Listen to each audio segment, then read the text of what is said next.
Spiral Dial. Sci-fi with a soundscape.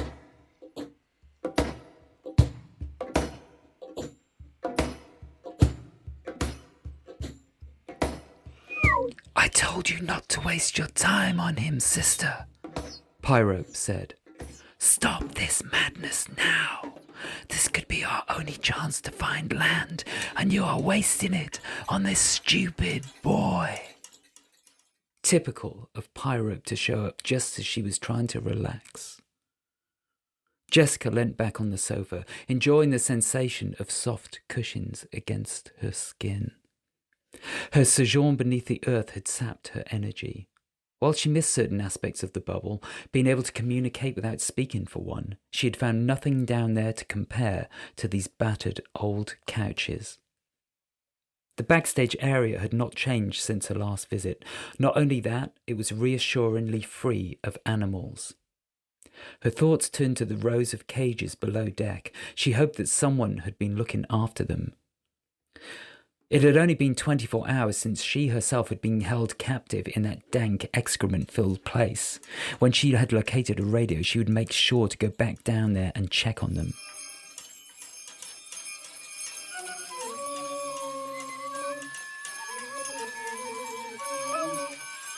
Sister, stop daydreaming and focus, Pyrope said. Everyone is at the concert. We need to go and find the radio. Jessica shook her head. Each of Pyrope's interjections sparked a sharp tingle in her neck. It was beginning to give her a headache. Calm down, Pyrope. The concert is nearly over. It's not just about the baby, you know. We need Archie's help. He might be able to tell us where the radio is. Huh. Pyrope said. That one is about as much use as slate dust. Still, I suppose he is marginally better than the other one. Jessica started. The other one. She had completely forgotten about Morven. Pyrope was here, after all, so Morven should surely be here too. Jessica jumped to her feet. She should go and look for him straight away. But what would she do about Archie? She swayed first one way, then the other, before her tired legs decided to sit back down. We'll find him, Pyrope. I just need to do this first. Pyrope emitted a long, whistling sound like an overboiled kettle. Sister, I quite despair of you sometimes. One of these days you will have to get a hold on your impulses before... What a show! Archie fell into the room, followed by Dustin and Jeffrey. Group hug! Group hug! They all threw their arms around each other, followed by an orgy of backslapping. Jessica remained on the sofa. She felt awkward. No one had seen her as yet, and she found she rather liked it that way. Perhaps she should slip away now, while she still had the chance. We can still leave, sister, Pyrope hissed. Leave these idiots behind. I think that's the best show I've ever written, Archie said. Those parts I wrote for you worked really well, didn't they, Jeff? Did you see the hammock swinging? I knew it was going to be a good one, but I have to say, I think it was even better than I expected. Just you wait until we get back to London, he said, grabbing a bottle of wine and unscrewing it. We'll be everywhere. No one will be able to resist booking us. We'll hit the big time. He poured himself a glass of wine and stretched out on the sofa opposite Jessica, leaving his bandmates to get their own drinks.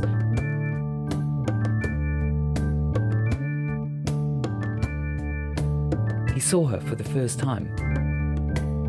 Why? Hello. Are you the after-show entertainment? Dustin lifted a packet of tobacco, waggling it at Archie in a meaningful fashion before he and Jeff made a swift exit.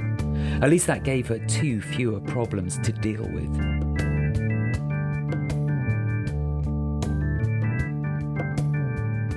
Actually, no. You know me. I mean, we've already spent quite some time together. Some intense, one-on-one time. Of course, but I hardly think 30 seconds is enough to truly appreciate all of this. He flung his arms wide, especially since you missed the show. He furrowed his eyebrows. She'd never seen him frown before. It's compulsory, you know. I could report you to the captain. She laughed out loud at the thought. Of course you would. Right after I tell them about the industrial quantity of weed you have in your left trouser pocket.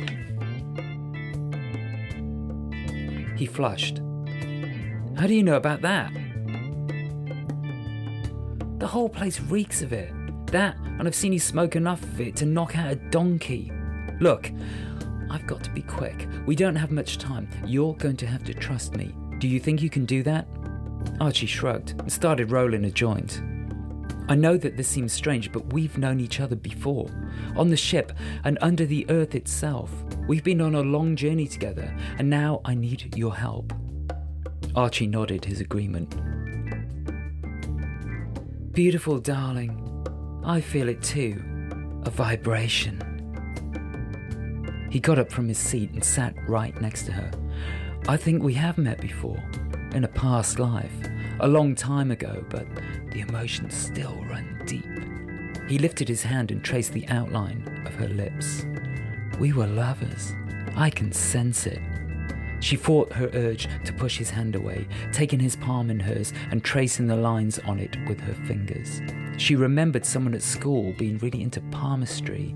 She wished she could remember what they had said. She decided to go with 100% proof bullshit. It is written here, in your love line, she said, moving her fingers up his palm towards his wrist. We two are kindred spirits. Our partnership has been forecasted in the stars and the earth for 100 years. He couldn't look away from her eyes. If she was any judge, he'd fallen for it. She slipped her fingers beneath the fastening of his watch and pulled the clasp apart with all the strength she could muster. A sudden force pushed her backwards and she found herself lying on the floor. Archie remained on the sofa, looking at her as if for the first time.